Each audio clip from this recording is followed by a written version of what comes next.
అంటే ఆ సినిమా ఉండేంత వరకు ఒక ధైర్యం ఉండింది స్టూడియోలో. ఓకే, శివుడు ఉన్నాడు, చూసుకుంటాడు, ఎన్ని అడ్డంకులు వచ్చినా చూసుకుంటాడని. చాలా అంటే అఖండ ఒక జర్నీ. అంటే ఒక నేను చెప్తాను, బాలయ్య గారి సినిమా ఎవ్రీ సినిమా ఒక 10th ఎగ్జామ్ లాగా కూర్చొని చదువుతూనే ఉంటాం. ఎలా ఎలా కొత్తగా చేయాలి, ఎలా ఎలా వాళ్ళ ఫ్యాన్స్ని ఎలా మనం బాధ్యతగా చూసుకుని how we have to produce music అనేది. శివుడు వచ్చినప్పుడు అది సంథింగ్ డిఫరెంట్. అది తాండవం అనే పేరు కూడా యాడ్ చేసిన తర్వాత ఇంకా రిథమిక్గా ఎలా మోస్ట్ పర్క్యూషన్స్ అన్ని యూజ్ చేసి ఎలా కొత్తగా దీన్ని ప్రజెంట్ చేయాలనుకున్నాం. ఈ సినిమాకి మేజర్ స్ట్రెంగ్త్ ఈ సినిమాకి మా లిరిసిస్ట్స్. వాళ్ళందరూ బికాస్ ఫస్ట్ అఖండాలోనే చాలా చేసేసాం, ఇంకేం చేస్తాం ఈ అఖండాకి అనుకున్నాం. బట్ కళ్యాణ్ చక్రవర్తి గారు, నాగగురునాథ శర్మ గారు, కాశల శ్యామ్ గారు, వీళ్ళందరూ నిజంగా చాలా చాలా కష్టపడి ఒక్కొక్క సీన్కి పాటకి రాయడం వేరే, పాటలకి రాయడం వేరే, సీన్ చూస్తూ ఆ సీన్కి రాయడం చాలా చాలా ఇదనమాట. It's very tough. అది మా టీంలో ఒక అమ్మాయి ఉంది, అద్వితీయ. దానికి 18 ఏళ్ళే దానికి. తనకి ఎక్కడి నుంచి అంత ఐడియాస్ వస్తుంది నాకు తెలీదు. అంత అద్భుతంగా లిరిక్స్ రాస్తుంది. సో తను, కళ్యాణ్ చక్రవర్తి గారు, నాగగురునాథ శర్మ గారు అండ్ శ్రీకృష్ణ, వీళ్ళు నలుగురు is main pillars of getting this right lyrics to this cinema. అంటే ఏ సీన్కిను మీరు సినిమా చూస్తే హనుమంతుడు శివుడు కలిపిన మంత్రాలు వెరీ రేర్, మనకు దొరకదు. అది చాలా దాన్ని క్రియేట్ చేశారు, దాన్ని లేనిది తెచ్చారు. అలాంటి మంత్రాలని కమర్షియల్ మ్యూజిక్లో ఫార్మాట్లో నేను ఇచ్చిన మీటర్లో రాయడం చాలా కష్టం. కొన్ని వర్డ్స్ లాంగ్గా ఉంటాయి, బట్ అది వాళ్ళు పదాలని కరెక్ట్గా కలిపి సేమ్ టైం ఎక్కడ అది రాంగ్గా రాకుండా అది ఎంతో బ్యూటిఫై చేశారు, ఎంతో దాన్ని ప్యూరిటీగా దాన్ని చూపించారు. So thanks to my all lyric writers. నిజంగా వాళ్ళు నిజంగా చాలా అంటే లాస్ట్ నేనే ఒక 77 డేస్ జరిగింది బ్యాక్గ్రౌండ్ స్కోరు. సో ఈ 77 డేస్లో నాతో 24/7 వీళ్ళు నాతో ఉన్నారు. పిలిచినప్పుడల్లా ఇంకా అంబులెన్స్ లాగా వచ్చేసారు. సార్ రండి, రీల్ వచ్చింది, నెక్స్ట్ రీల్కి వెళ్తున్నాం, ఇప్పుడే ఇంటర్వెల్ అయింది. ఇంటర్వెల్ చేయడానికి ఒక 11 డేస్ పట్టింది. అంటే ఇంకా ఇంకా దేవుడు వచ్చినట్టు చేయాలంటే ఎలా చేయాలి? సో అది ఇట్స్ వెరీ టఫ్. దాన్ని ఊహించుకోవడమే చాలా టఫ్. 2 స్పీకర్కి ఓకే, థియేటర్లో మొత్తం ఒక 128 స్పీకర్స్ ఉంటుంది. ఆ స్పీకర్స్కి అంతా కరెక్ట్గా వాల్యూమ్ కరెక్ట్గా పంపించి కరెక్ట్గా చేయడం అనేది చాలా చాలా చాలా కష్టం. So Akhanda was something phenomenally was very tough to make music.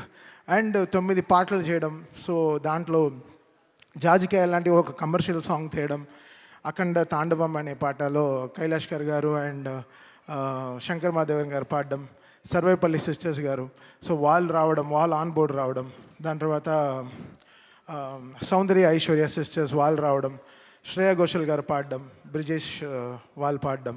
So వీళ్ళందరూ, దాని తర్వాత కనకవ్వ గారు, ఆవిడ గొంతులో ఎంత ఆత్మ ఉంటుందంటే, ఒక అమ్మ గొంతుల్లోంచి పాడేటప్పుడు శివ శివ అని పాడినప్పుడు అసలు మాకు నిజంగా గుండె జల్లుమనింది అనమాట.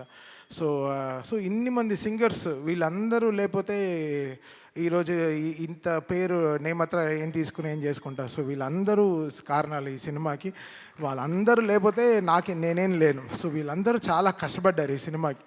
అది నా ఇంజనీర్ బాంబేలో షాదాబ్, వాడు పాపం అంతా వాటి టైం కేటాయించి ఈ సినిమాకి మిక్సింగ్ కానీ 9 పాటలు కరెక్ట్గా ఆడియో లాంచ్, జూక్ బాక్స్కి కరెక్ట్గా వచ్చేటట్టు వీళ్ళందరూ ఎంతో కష్టపడి, మా డిటిఎస్ ఇంజనీర్లు నిజంగా అంటే వాళ్ళకి నిజంగా ఈ శివుడు సినిమా చేస్తున్నప్పుడు మాత్రం ఒక ఏదో చూస్తాను నేను, అసలు నిద్రే రాదు, టైర్డ్ అవ్వం. అదేంటో అది ఒక ఎనర్జీలో ఉంటుంది. ఒక డమరుక వింటేనే జమ్మని లేచేస్తాం, ఒక 2-3 బ్లాక్ కాఫీ కొట్టినట్టు ఉంటుంది. అసలు ఏదో నాకు అసలు ఫ్రెష్గానే ఉంటాను, ఎప్పుడు స్టూడియోకి అలర్ట్గా ఉంటాం అనమాట. అదేంటో అది అంతే, శివుడు పవర్ అంతే. It made me drive. అది నేను చెప్పాను. అంటే మేము ఓన్లీ గుడికి వెళ్ళి ప్రే చేసుకొచ్చాం. కాళహస్తి వెళ్ళాము, తిరువణామలై వెళ్ళాము, దాని తర్వాత శ్రీశైలం వెళ్ళాము. So just we prayed. ఈ సినిమాని మమ్మల్ని గట్టెక్కించు శివ. అంటే దేవుడికి ఇంకా సినిమా చేస్తున్నప్పుడు ఎలా ఉంటుంది, సో అలా అనమాట. So the all credit goes to God who made it happen for all of us. మమ్మల్ని అందరినీ ఇంత జాగ్రత్తగా చూసుకుంటూ మాకు ఒక సీట్ బెల్ట్ వేసి నువ్వు ఎంతైనా డ్రైవ్ చేయి, జాగ్రత్తగా నేను తీసుకెళ్ళి డెస్టినేషన్లో చేర్పిస్తానని చెప్పి. So it was such a great moment. And Gangadhar గారు ఆయన పాడిన చిన్న వెరీ స్మాల్ మూమెంట్, ఆయన మణిశర్మ గారి షోస్లో నాకు పరిచయం అనమాట.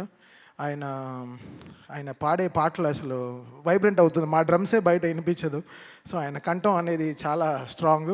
సో ఆయన ఈ సినిమాలో భగవద్గీత 8 లైన్స్ పాడడం అనేది we feel very proud sir. Thank you so much sir. వెంటనే అసలు ఇలా మీరు పాడాలి అన్న వెంటనే ఆ సినిమా చూస్తూ దాన్ని సింక్రనైజ్డ్గా పాడడం అనేది చాలా పెద్ద విషయం. అండ్ గంట సేపు 2 గంటల సేపులో పాడేశారు. బట్ 4 గంటలు 5 గంటలు మాట్లాడుకున్నాం. ఎంతో మాకు చాలా పరిచయం ఉంది చాలా రోజుల తర్వాత ఈరోజు కలుస్తున్నామని. I'm so happy sir. మీరు స్టూడియోకి వచ్చిన వల్ల స్టూడియోకి ఒక బాగా మంచి వెలుగు వచ్చింది sir. Thank you so much sir. And Santosh cameraman, అంటే బోయపాటి గారు డ్రీమ్స్ బిగ్, అది డ్రీమ్ బిగ్ చేస్తారు. అంటే ఆయనకి బాలయ్య గారికి అంటే జనరల్లీ హీరోయిన్కి మనం కెమిస్ట్రీ చూస్తాం. ఒక ఫస్ట్ టైం ఒక డైరెక్టర్కి ఒక హీరోకి ఒక కెమిస్ట్రీ ఉంటుంది, అది వాళ్ళు ఫిజిక్స్ రూపంలో బయట చెప్తారు. అది వాళ్ళ కెమిస్ట్రీ అంతే. అలా చూస్తుంటే కిక్ వస్తుంది అనమాట. అసలు వాళ్ళిద్దరు కాంబినేషన్లో సినిమా చూస్తుంటే ఆహా ఇది కదా. అంటే పంచువేషన్స్ కొట్టడం కానీ కరెక్ట్గా పంచువేషన్స్ కానీ కరెక్ట్గా ఉంటాయన్నమాట. సో ఎక్కడో బోయపాటి గారికి నాకు ఆ సింక్ కరెక్ట్గా ఇలా కరెక్ట్గా ఒక గ్రాఫ్ వేసుకుంటాం. సో దానికి తగినట్టు పనిచేస్తాం. నేను షూటింగ్కి వెళ్ళాను, జార్జియా వెళ్ళాను. -14, -15 డిగ్రీస్లో హోల్ టీం పనిచేశారు, చాలా కష్టపడి పనిచేశారు. నిజంగా అసలు hats off to the whole team, whole crew. వాళ్ళు Santosh cameraman team, stunt master team, అందరు everybody, like production team, everyone. So ఇది చాలా అంత ఆషిమాషిగా అయిపోయిన సినిమా కాదు. బోయపాటి గారు చెప్తారు 70 రోజుల్లో ఫినిష్ చేసాం షూటింగ్, అలా అంటున్నారు తప్ప 8 monthsలో అయిపోయింది అంటున్నారు తప్ప లేదు. ఇది శివుడు ఆజ్ఞ లేకుండా ఏం జరగదు. అయితే ఇది మేనిఫెస్టెడ్ సో మచ్. ఇంత స్ట్రాంగ్గా ఈ సినిమాని జనాలకు తీసుకెళ్ళి చూపించాలి అన్న వెంటనే so it came, all powers came from the heaven and made it happen for them. మీ అందరికీ తెలుసు December 5th రావాల్సిన సినిమా 12th వచ్చింది. సో వాళ్ళు అనుకుంటే ముందరే కేసు వేయించి ఎప్పుడో ఆపు ఉండొచ్చు, బట్ కరెక్ట్గా లాస్ట్ మినిట్లో వచ్చి ఆపుతారు. సో దీని గురించి మీకు తెలుస్తుంది ఎంత యూనిటీ లేకుండా ఉంది వరల్డ్ అనేది. సో అది we have to get everything right. అది చాలా మనం అని గుట్టుగా ఎవరు ఇంత స్ట్రాంగ్గా లేరు. అందరూ ఎవ్రీబడి ఈస్ లైక్ మనదే, మనమే, నాదే, నేనే అని ఉంటున్నారు. అది కాదు, ఇది మనం అని వచ్చేటప్పుడే అన్నీ కలుస్తాయి, అన్నీ ఎవ్రీథింగ్ విల్ ఫామ్. మనం ఇది మనది అన్నప్పుడే it will have that shine. అందరూ పెరుగుతారు దాంట్లో, మనం అందరం పెరుగుతాం తప్ప, మనం అని చెప్పేటప్పుడు మనం పెరుగుతాం తప్ప మనం ఎప్పుడు తగ్గిపోం. సో అది చాలా ఇంపార్టెంట్. అందరూ ఛానల్ దొరికితే వెళ్ళి సలహాలు ఇస్తున్నారు తప్ప ప్రొడక్షన్ ఆఫీస్కి వచ్చి మాట్లాడితే ఇంకా వాళ్ళు ప్రొడ్యూసర్స్ వాళ్ళకి ఇంకా బలం వచ్చేది, చాలా బలం వచ్చేది.